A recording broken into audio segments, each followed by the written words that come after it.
Olá, boa noite. Veja no Brasil TV deste sábado, dia 12 de março.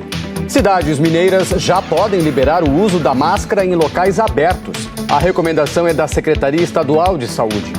Um temporal de madrugada provoca alagamentos em vários bairros de São Paulo. 3 estudantes morrem depois que um ônibus escolar tomba na zona rural do Agreste de Pernambuco. E ainda, a inflação na feira. Os preços dos alimentos disparam no Rio de Janeiro. Agora no Brasil TV.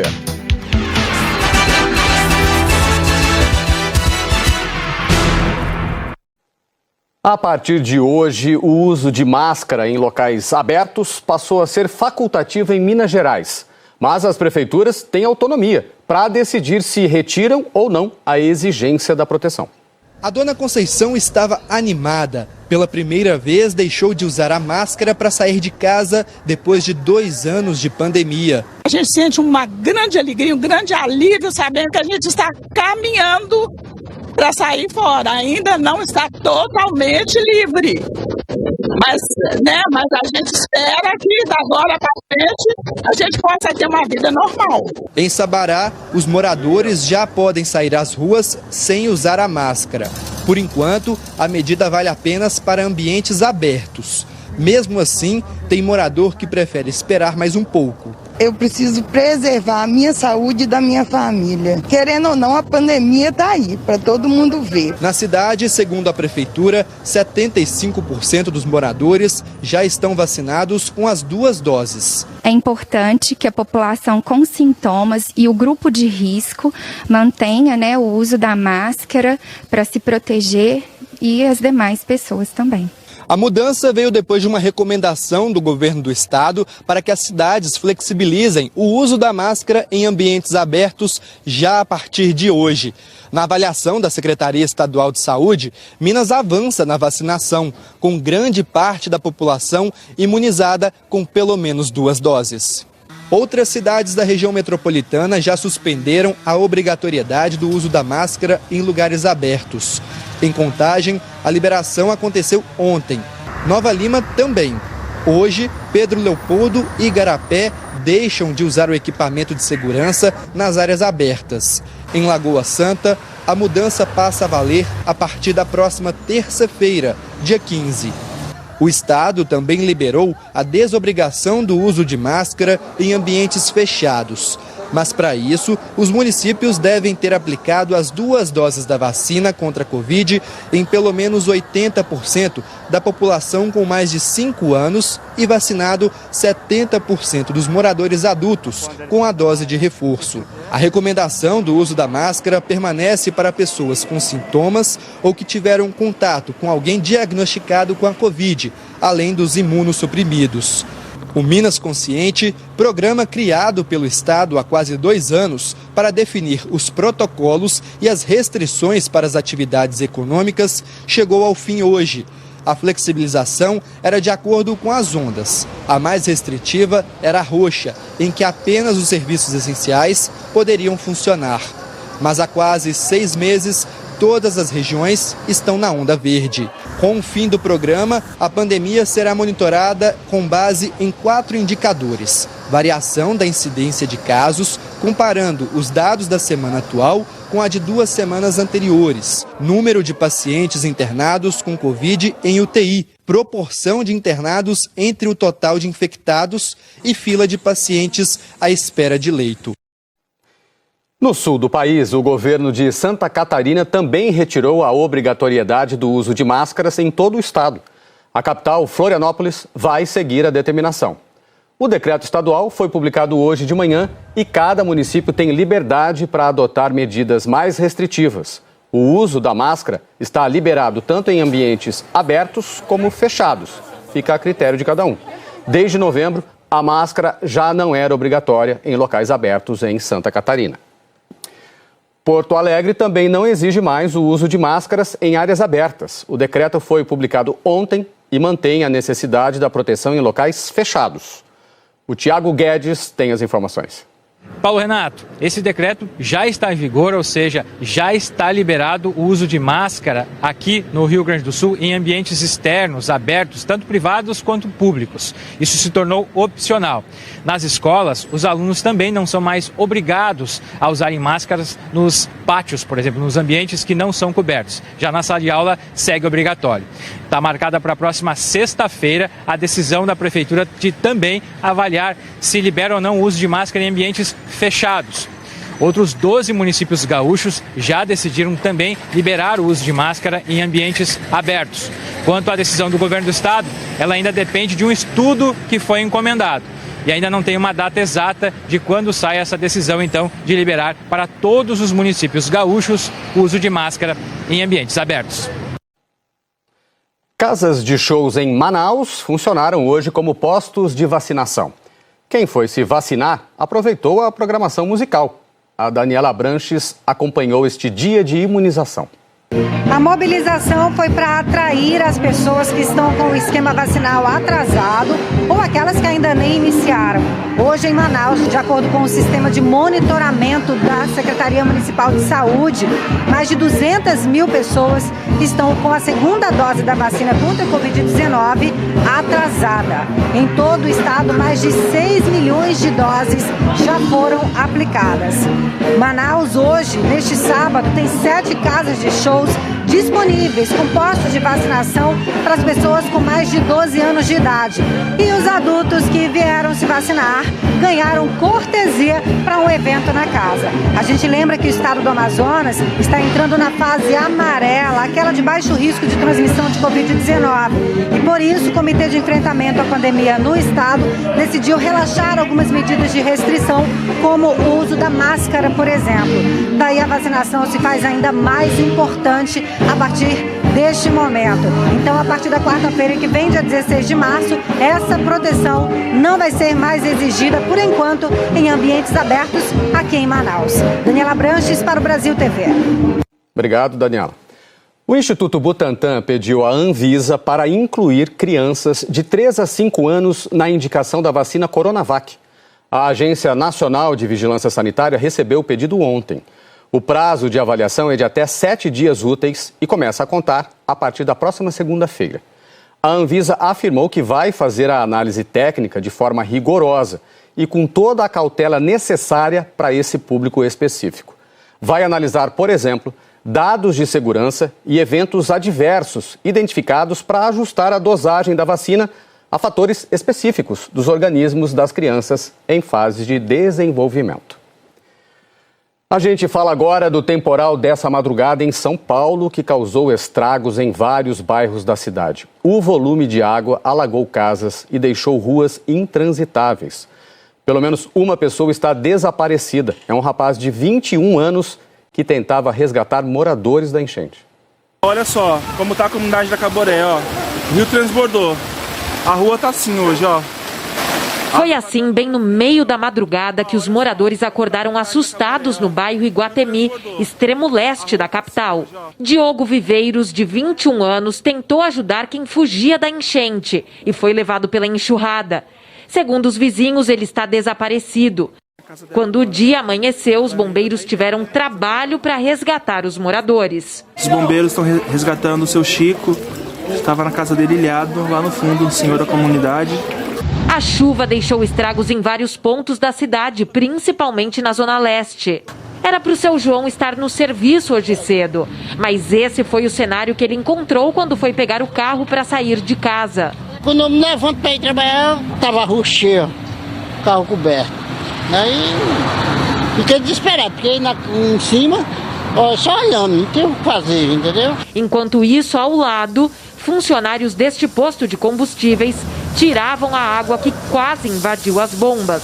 Depois de dias com muito calor, a chuva já era esperada e veio com força.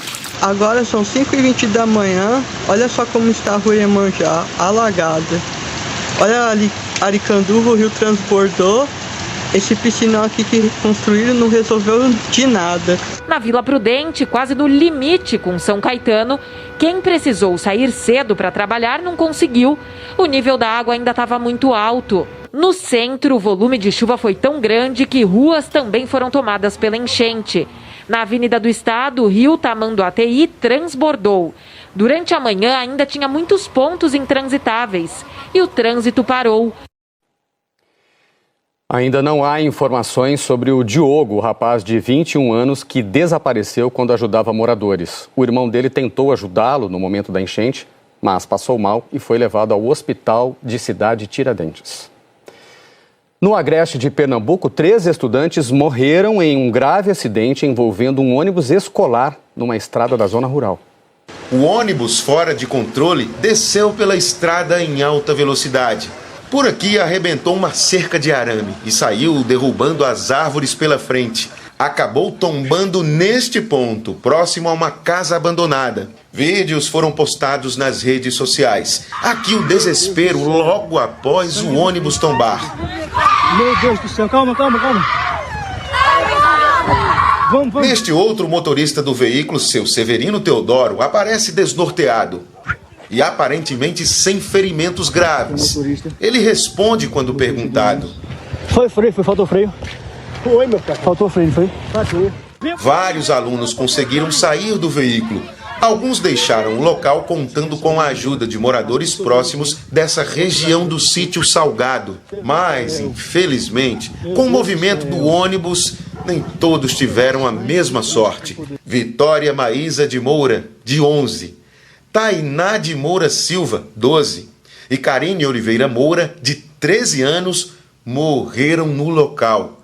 Elas eram primas. Minha filha é tudo na minha vida. Ela, pai, mãe dela, tudo.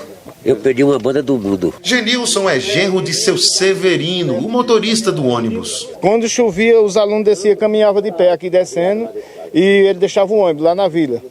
E descia tudo de pé. Até ontem, não havia um número exato. Acredita-se que cerca de 30 pessoas estavam no veículo. Os estudantes voltavam para casa depois das aulas na Escola Municipal Luiz Francisco da Silva, que fica perto, na Vila Vitorino. A mãe de Tainá, uma das vítimas que morreu, veio ao local do acidente e entrou em desespero. Durante parte da noite, uma equipe de polícia científica compareceu ao sítio Salgado para realizar um trabalho de perícia aqui no local. Os peritos fizeram análise de cada detalhe, de vestígios por aqui e também do trajeto do ônibus até o ponto em que ele parou ali, tombado, mais atrás. Se faltou freio, e por que isso aconteceu? A Polícia Civil já iniciou as investigações e vai contar com as informações da perícia. Estamos fazendo um levantamento preliminar das informações, estamos colhendo todos os dados possíveis para tentar esclarecer esse fato que ocorreu hoje. Estamos fazendo esse levantamento preliminar. Aí, com a conclusão, a gente vai encaminhar para o delegado responsável. Os feridos foram encaminhados para a unidade mista de Riacho das Almas e também para o Hospital Regional do Agreste, em Caruaru. A seguir, a horta urbana de uma comunidade da Zona Norte de São Paulo transformou um terreno em sustento para centenas de famílias.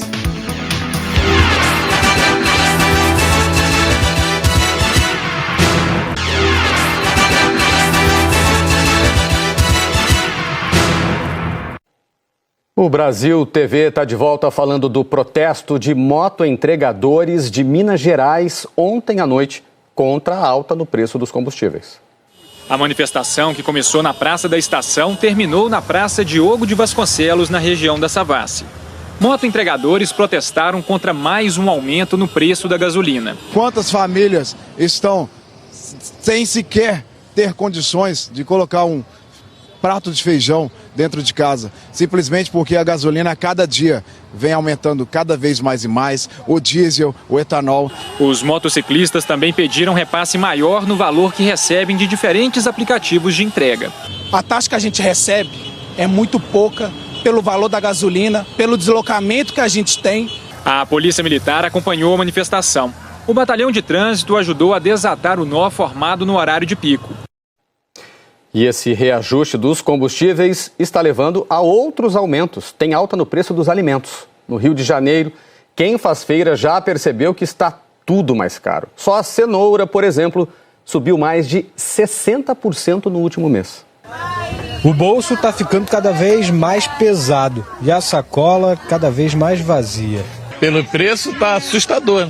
Acho que vai voltar vazio. Eu acho. Vou tentar comprar alguma coisa aí, mas tá difícil. O índice que calcula a inflação, o IPCA, confirmou o que todo mundo que vem às compras já sabia: os alimentos estão mais caros.